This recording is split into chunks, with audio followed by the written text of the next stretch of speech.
অনেকদিন পরে আমি আবার এসেছি আমেরিকান দাদার দোকানে। আজকে আমেরিকান দাদার সাথে কথাবার্তা বলবো, সবকিছুই থাকবে এই ভিডিওতে। যে আমেরিকান দাদা এত ফেমাস কিভাবে হলো, আর ইউটিউব ফেসবুকে যে এত ওর ক্রেজ, সেটাও থাকবে এই ভিডিওতে। কারণ আমি কি আমেরিকান দাদার সাথে একটা কনভারসেশন বা একটা ইন্টারভিউ সেশন থাকবে এই এটার মধ্যে। যে উনি ওনার নামটা আমেরিকান দাদার বিরিয়ানি কেন রাখলেন, উনি দোকানের নামটা, এই দোকানটা ওনার কতদিনের পুরনো দোকান, প্লাস ওনার ইন ফিউচারে কি এর কোনো ব্রাঞ্চ খোলার ইচ্ছা আছে, বা ওনার কি ইন ফিউচারে কোনো প্ল্যানিং কি আছে, বিজনেস প্ল্যানিং কি আছে, সবকিছু থাকবে ভিডিওতে। তো আমি ভিডিওটা লেন্দি করলাম না। তো আগের ভিডিও তোমরা দেখেছিলে যে আমি আমেরিকান দাদার দোকানে এসেছিলাম, সেখানে গিয়ে আমি বিরিয়ানির টেস্ট এবং বিরিয়ানি রিভিউ দিয়েছি, কাস্টমার রিভিউ তোমরা দেখেছো এই ভিডিওতে। এবার থাকবে কি আমেরিকান দাদার সাথে টোটাল কথোপকথন একটা থাকবে, ঠিক আছে, এই ভিডিওতে। প্লাস যদি টাইম থাকে আমাদের হাতে, কারণ আমাদের হাতে তো টাইমটা খুবই কম, কারণ এখন অলমোস্ট সন্ধ্যে বাজতে যায় 5টা বাজে, এই সময় 5টা বাজে। তো যদি টাইম থাকে, কারণ আমাদের অন্য একটা জায়গায় যাওয়ারও আছে, সেখানে আমার শ্যুট করতে যাওয়ার আছে।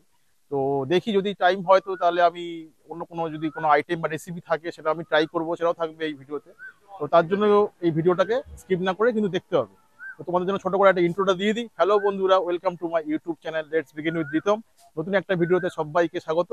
চলো দেখা হচ্ছে আমেরিকান দাদার সাথে আমেরিকান বিরিয়ানির দোকানে। চলো, আমি এখন চলে এসেছি সেই আমেরিকান দাদার কাছে। তোমরা আগের ভিডিওতে দেখেইছো আমি আমেরিকান দাদার দোকানে এসেছিলাম, এসে বিরিয়ানি খেয়েছি, তার রিভিউ দিয়েছি। তো আমি এটা সেকেন্ড টাইম এসেছি। তো আমাদের অনেকটা লেট হয়ে গেছিলো আসতে, তাও আমেরিকান দাদা এত বিজি, তার মধ্যে যে আমাকে টাইম দিয়েছে, 10টা মিনিট টাইম বের করেছে, কারণ ওনার দোকানে অ্যাকচুয়ালি প্রচুর ক্রাউড ছিল। ওই কাস্টমার সামনে যে টাইম দিয়েছে, তার জন্য ওনাকে অনেক থ্যাঙ্কস। আমার নামটা একটু দর্শক বন্ধুদের বলে দাও। আমার নাম দীপঙ্কর অধিকারী, আর আরেকটা নাম আছে লালটু। আচ্ছা, নামেই বেশি চেনে, পাড়ায় লালটু বলে ডাকে। হ্যাঁ হ্যাঁ। আচ্ছা আচ্ছা। তো আমার একটা কোশ্চেন ছিল, যে আমরা তো আগের দিন এসেছিলাম, তুমি এত বিজি ছিলে, তখন তোমাকে ওইটা জিজ্ঞেস করতে পারিনি, আর সেকেন্ড টাইম এসেছি।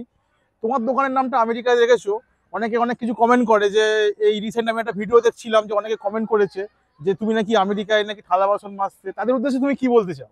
তাদের উদ্দেশ্য কি, তাদের বলবো তাদের যে বিকৃত মস্তিষ্ক, সে তার সঠিক চিকিৎসা হওয়া দরকার। কারণ কারণ কখনোই আমরা মানে এটা কোনো সুস্থ মানুষের কাজ না যে একজন আরেকজনের নামে বদনাম করছে, তাকে ছোট করছে।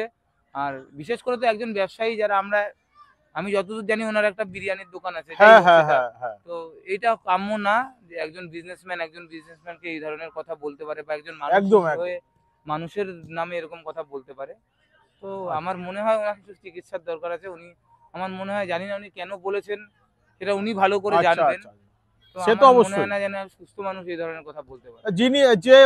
যিনি এই কথাগুলো বলেছে, যেন মানে এসব যেন ফার্দার যেন না হয়, মানে এটা আমার কাছে বা আমার কাছে একটাই রিকোয়েস্ট। আমার নিয়ে একটা জিনিসই অবাক লাগলো, যে একটা মানুষ বলছে ঠিক আছে, কিন্তু সামনে যে উল্টো দিকে যে ক্যামেরাম্যান বা যে ফুড ব্লগার আছে, সেও তাকে দেখলাম তাতাচ্ছে। সেও তাকে একবার ক্যামেরাটা নামিয়ে বলেনি যে তুমি এই ধরনের কথা একজনের নামে বলো না, একদম আমি এটা পাবলিশ করতে পারবো না। সে দেখছিলাম আমাকে তাকে তাল দিচ্ছে, উস্কাচ্ছে। তো কোথাও গিয়ে এটাও ঠিক না।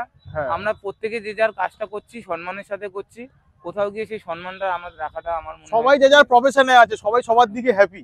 একদম। কিন্তু আমার মনে হয় না এটা কোনো প্রফেশনের এরকম ভাবে কেউ করতে পারে। যাই হোক, যেটা হয়ে গেছে হয়ে গেছে। নামটা আমেরিকান দাদার বিরিয়ানি, এটা রেখেছো? এটা আমি রাখিনি, এটা তোমাদের মতন কিছু মানে ব্লগাররা এসেছিল আমার দোকানে, ব্লগার দাদারা এসে আমার মানে আমি আগে কি করতাম, কেন ওই দোকানটা দিয়েছি, কথায় কথায় এইসব কথাতে উঠে এসেছে যে আমি আগে দীর্ঘ 7 বছর বিদেশে কাজ করেছি। লাস্ট আমি ইউএস থেকে কাজ করে এসেছিলাম। তারপরে ওরা এরকম আমেরিকান ফেরত দাদা বলতে বলতে এই নামটার নামকরণ হয়েছে। তুমি আমেরিকাতে কি শেফ ছিলে কোনো হোটেলে? হ্যাঁ, আমি জাহাজে চাকরি করতাম, যেটা আমাদের ইউএস ওয়াটারে চলতো। তো as a chef, continental chef, আমি সেখানে কাজ করেছি। আচ্ছা আচ্ছা। তো সোশ্যাল মিডিয়া থ্রু দিয়ে তুমি ভাইরাল হয়েছো। তুমি অনেক চ্যানেলে বলেছো যে সোশ্যাল মিডিয়া থ্রু দিয়ে আমাকে অনেকে চিনেছে। তো সোশ্যাল মিডিয়ায় যে এত ভাইরাল বা এত পাবলিসিটি ব্যাপারটা, এটা নিয়ে তুমি কি বলতে চাও? তাদেরকে ধন্যবাদ দিতে চাই, যারা আমাকে লোকের সামনে নিয়ে গেছে, আমার নামটাকে লোকের সামনে নিয়ে গেছে। এখন দেখো, পশ্চিমবঙ্গের অনেকেই, বাংলাদেশের অনেকেই আমাকে চেনে, আগে চিনত না, আর চেনে হচ্ছে সোশ্যাল মিডিয়া থ্রুতে। তো তাদেরকে অসংখ্য ধন্যবাদ। তাদের আসার জন্যই আমার ব্যবসার উন্নতি হয়েছে, আমার লাইফস্টাইল চেঞ্জ হয়েছে, বা আমাকে যে মানুষ এত ভালোবাসা দিচ্ছে, তাদের জন্যই। তাদের কাছে আমি চিরকৃতজ্ঞ হয়ে থাকবো সারা জীবন। তাদের ঋণ কখনো আমি শোধ করতে পারবো না। তোমার কি ইন ফিউচারে কোনো বিজনেস প্ল্যানিং আছে যে এই দোকানটাকে নিয়ে কলকাতার দিকে শিফট হ্যাঁ, করা বা যাওয়ার ইচ্ছা আছে, তবে তার আগে ম্যানেজমেন্টটাকে ভালো করতে হবে। ম্যানেজমেন্টটাকে ভালো করার চেষ্টায় রয়েছি, কিছু কিছু ছেলের ট্রেনিংও চলছে। যখন বুঝবো যে হ্যাঁ আমি চালাতে পারবো, দেখো একটা বিজনেস করলেই তো হলো না, সেটাকে চালাতে হবে। তো যখন আমি মনে করবো যে না আমি পারবো, তখনই একটা নতুন ব্রাঞ্চ খুলবো। কলকাতা থেকে যদি কেউ অর্ডার করে তাহলে তো না, আমরা মধ্যমগ্রাম পর্যন্ত যাই, মধ্যমগ্রাম অবধি যায়, তাই তো? তারপরে আর যাই না। আচ্ছা, আর কারণ আমাদের রিসেন্টলি ভ্যানে তো করে- সুইগি জোম্যাটো চালু হয়ে যাবে। আর সুইগি টমেটো চালু করলে তো আর এখান থেকে অর্ডার নিয়ে তারা কলকাতায় যাবে না। ওই মধ্যমগ্রাম অবধি না না, মধ্যমগ্রাম পর্যন্ত যাবে না, এই আমাদের লোকালিটিতে হাবড়া সব লোকালিটির মধ্যে হবে। বিরিয়ানিটা কেমন লেগেছে সেটা তুমি বলো। না, বিরিয়ানিটা আমি তো খেয়েছি, এর আগের দিন এসে আমি তো বিরিয়ানিটা খেলাম, তো বিরিয়ানিটা খেয়ে আমার বিরিয়ানিটা অসাধারণ লেগেছে। আমি যে আজকে সেকেন্ড টাইম এলাম, সেকেন্ড টাইম এসে আমি ওই জন্য তোমার কাছে সেকেন্ড টাইম এসেছি, মানে এত ভালো লেগেছে বলে কলকাতা থেকে এত দূর থেকে আমি এসেছি এখানটা, মানে এটাই আমার কাছে অনেক বড় পাওনা। তোমরা এসছো সব থেকে বড় কথা দীপঙ্করদার ব্যবহারটা অসাধারণ, মানে দীপঙ্কর মানে মানুষের ব্যবহার মানুষেরই কাছে পরিচয়, এটা একটা কথা আছে না? না, ব্যাপারটা কি বলো তো, আমি ছোট থেকেই মানুষটা এরকম। এবার আমি জানি না আমার ব্যবহার ভালো কিনা, অনেকেই বলছে যে দাদার ব্যবহার ভালো, তবে এটা কোনো দেখাওয়া কিছু না, আমি মানুষটাই এরকম। আচ্ছা, হ্যাঁ, তো তোমাকে অনেক ওই দেখলে জন্য মানুষ ভালোবাসে। ব্যবহারটাই এত ভালো, খাবার তো অসাধারণ, আমি তো আগের ভিডিওতে বলেইছি। যাই হোক, তোমার দোকানে মানে তোমার আমেরিকান দাদার বিরিয়ানি যে দোকানটায়, এখানে কোনো অনলাইন ডেলিভারি সিস্টেম কিছু না, আছে? এখনো সুইগি জোম্যাটো চালু হয়নি, খুব শিগগিরই চালু হবে।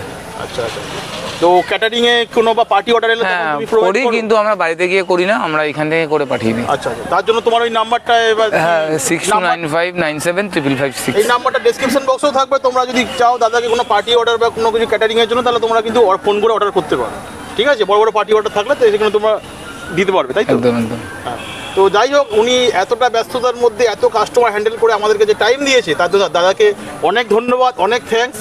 মানে এতটা কাস্টমার হ্যান্ডেল করে যে আমাকে টাইম দিয়েছে। হ্যাঁ, এটাও আমার একটা পার্ট অফ বিজনেসের মধ্যে পড়ে, এটাও কাজের মধ্যে পড়ে। কারণ কোথাও গিয়ে তো তোমরা আমাদের বিজনেসটার সাথে জড়িয়ে আসো, আর তোমাদের জন্যই এতটা সাকসেস, যতটাই বলতে পারো। আমি নিজে বলি না আমি খুব সাকসেসফুল বিজনেসম্যান, যতটাই হয়েছে মানুষজন যতটাই চিনেছে তার কৃতিত্বটা কিন্তু তোমাদের, সেটা আমাকে স্বীকার করতে হবে, আর আমি সেটা স্বীকার করি, আজীবন করবো।